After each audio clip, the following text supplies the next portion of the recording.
बता दें, कोटा से जानकारी, जहां पर चालान काटने पर आरटीओ इंस्पेक्टर की हत्या कर दी गई। गुस्साए ड्राइवर ने ट्रेलर से इंस्पेक्टर को कुचल डाला।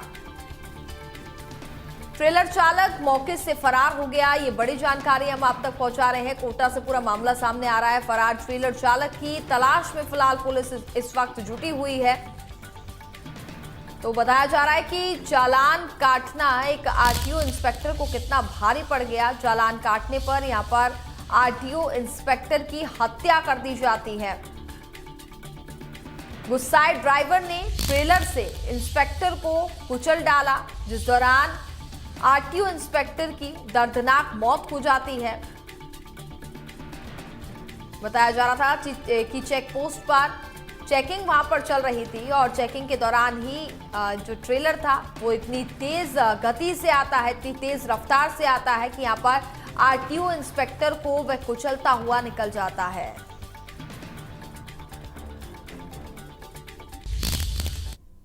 जानकारी में आया है कि हमारा उड़नदस्ता चेकिंग कार्रवाई कर रहा था और वहाँ पे परिवहन निरीक्षक नरेश जी चेकिंग कर रहे थे और एक वाहन का चालान बनाया गया था, जिससे कि वाहन चालक नाराज बताया जाता है, ऐसा कि उड़नदस्ते के स्टाफ ने बताया। और उसके कुछ समय पश्चात चालान के बाद में वो गाड़ी को अपने आगे से घुमाकर लेकर आया है और उसने जानबूझकर पूर्ण इरादे और तैयारी के साथ में और इंस्पेक्टर साहब के ऊपर गाड़ी को चढ़ा दिया है और इस घटना में इंस्पेक्टर साहब नरेश जी का दुखद निधन हो गया है। इस तरह की घटना को लेकर निश्चित रूप से आक्रोश है और जिस जिम्मेदारी के साथ में परिवहन विभाग के परिवहन निरीक्षक प्रवर्तन की कार्रवाई को अंजाम देते हैं, इस प्रकार की घटना निश्चित रूप से उनके मनोबल को तोड़ने वाली है और पूरे ही परिवहन विभाग में इस घटना को लेकर बहुत ही क्षोभ एवं दुख है। कलेक्टर साहब ने भी यहाँ पे पहुंचकर घटना की पूरी जानकारी ली है, उनको भी सारे तथ्यों से अवगत करवाया गया है और आगे की कार्रवाई जो भी है कानूनी जो भी कार्रवाई होगी। पोस्टमार्टम को लेकर अभी इनके परिवारजनों से बात की जाएगी और जैसा उनका निर्णय होगा, जैसी उनकी सहमति होगी उसके अनुसार जो भी ये घटना है बहुत दुखद है, बहुत दुखद है। रोड साइड से जो गाड़ी आती है जी, वो गाड़ी लहराते हुए आया। साहब ने उसकी, हमारे ड्राइवर ने फोटो खींचा और साहब ने उसका चालान बना दिया। वो कुछ दूरी जाने के बाद हमको पता नहीं कहाँ से घूम करके आया दोबारा गाड़ी और साहब बाहर खड़े थे और वो आकर के साहब के ऊपर चढ़ाने की कोशिश, गाड़ी सहित साहब के ऊपर चढ़ाने की कोशिश की। हमारा ड्राइवर किसी तरह से गाड़ी को इधर उधर किया, तब तक वो साहब को, उसका एम था मैं तो साहब पर गाड़ी चढ़ा, साहब के ऊपर गाड़ी चढ़ाते हुए हमारी गाड़ी भी नीचे से।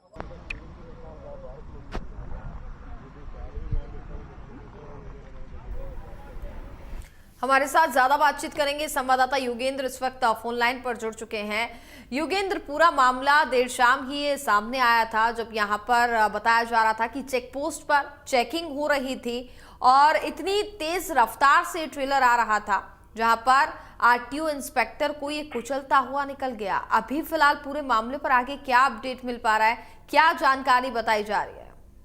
देखिए, निश्चित तौर पर ये बहुत बड़ा गंभीर विषय है कि चेकिंग पोस्ट पर इस तरह की गंभीर लापरवाही भी कह सकते हैं कि जिस तरह से ट्रेलर चालक, क्योंकि हाईवे था और कोटा झालावाड़ हाईवे जो कि पूरे देश का बहुत महत्वपूर्ण हाईवे माना जाता है और यहाँ पर भारी वाहन रात को गुजरते हैं। जिस तरह का घटनाक्रम सामने आया उसके बाद से आरटीओ के कर्मचारियों में और पूरे आरटीओ विभाग में इस चीज का रोष है और उन्होंने अपनी नाराजगी भी जताई कि एक अधिकारी इंस्पेक्टर के तौर पर जो वहाँ पर काम कर रहे थे, वो अपनी ड्यूटी दे रहे थे और उनको अपनी जान गंवानी पड़ी। जिस तरह से ट्रेलर चालक है उसके बारे में अभी तक जानकारी जो पुलिस ने जुटाई है उसके अनुसार अभी तक वो फरार है और उसकी लगातार तलाश की जा रही है। तो जिस ट्रेलर से ये पूरा घटनाक्रम सामने आया उस ट्रेलर को पुलिस ने जब्त कर लिया है और इसमें आरटीओ इंस्पेक्टर नरेश है, उनकी मौत हो गई है। इसके अलावा जो चालक थे देवेंद्र, वो घायल हुए, जिनका अस्पताल में उपचार जारी है। ये सारा घटनाक्रम चालान बनाने को लेकर आया है। जिस तरह से चालान बनाया गया था 15,500 रुपए का चालान, उसके बाद कहीं ना कहीं जिस तरह से मैसेज अचानक से ट्रेलर चालक के पास पहुंचा तो वो रोष में आ गया और वापस उसने ट्रेलर को घुमाया और घुमाने के बाद जोरदार टक्कर वो बोलेरो गाड़ी को मारी, जिसके अंदर नरेश बैठे हुए थे जो आरटीओ इंस्पेक्टर है और इससे पहले कि वो संभल पाते और उनकी मौत हो गई है। और इस पूरे घटनाक्रम की जानकारी मुख्यालय को दे दी गई है और इसके साथ ही जो भी मुआवजे की बात होती है, जो भी आगे रणनीति होती है, वो मुख्यालय के तौर पर बनाई जाएगी और निश्चित तौर पर पुलिस का कहना है कि जल्दी जो ट्रेलर चालक है उसको भी गिरफ्तार कर लिया जाएगा।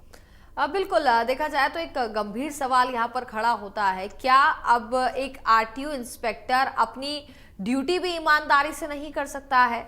अगर यहाँ पर चालान काटा जाएगा तो इस कदर के आरटीओ इंस्पेक्टर को कुचल दिया जाएगा, मौत के घाट उतार दिया जाएगा। ऐसे तो और भी तमाम अधिकारियों पर कहीं ना कहीं गाज गिर सकती है इस तरीके की।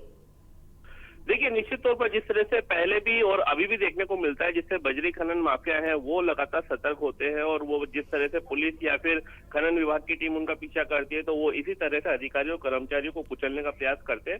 तो निश्चित तौर पर यहाँ पर भी इस तरह का ही वाकया देखने को मिला है। जिस तरह के दूसरे कर्मचारी उन्होंने बताया कि ट्रेलर में जो माल भरा हुआ था वो उम्मीद से ज्यादा था, यानी ओवरलोड था, जिसकी वजह से उस ट्रेलर को रोकने की कोशिश की गई थी, लेकिन वो रुका नहीं। और उसके बाद आक्रोश में आकर जिस तरह से उसका चालान बना 15,500 रुपए का, उसके बाद उसने आक्रोश में आकर जिस तरह से गाड़ी घुमाकर जिस तरह से घटनाक्रम को अंजाम दिया, उससे कहीं ना कहीं दूसरे कर्मचारियों पे भी रोष के साथ साथ एक चिंता का विषय भी बना हुआ है, डर का विषय बना हुआ है। क्योंकि आरटीओ की टीम जब भी कार्रवाई करती है तो हाईवे पर कार्रवाई करती है, चाहे वो दिन में करे चाहे रात में करे। तो इस चीज का डर जरूर बना हुआ है कि घटनाक्रम उनके साथ भविष्य में ऐसा ना हो। इसके लिए कहीं ना कहीं ठोस कदम उठाने की जरूरत है। ठोस कदम उठाने के साथ साथ ही जो टेक्निकल इश्यूज है उनको भी दूर करना जरूरी है, ताकि इस तरह के घटनाक्रम दोबारा ना हो सके। चलिए, बहुत बहुत शुक्रिया योगेंद्र आपका तमाम जानकारी हम तक पहुंचाने।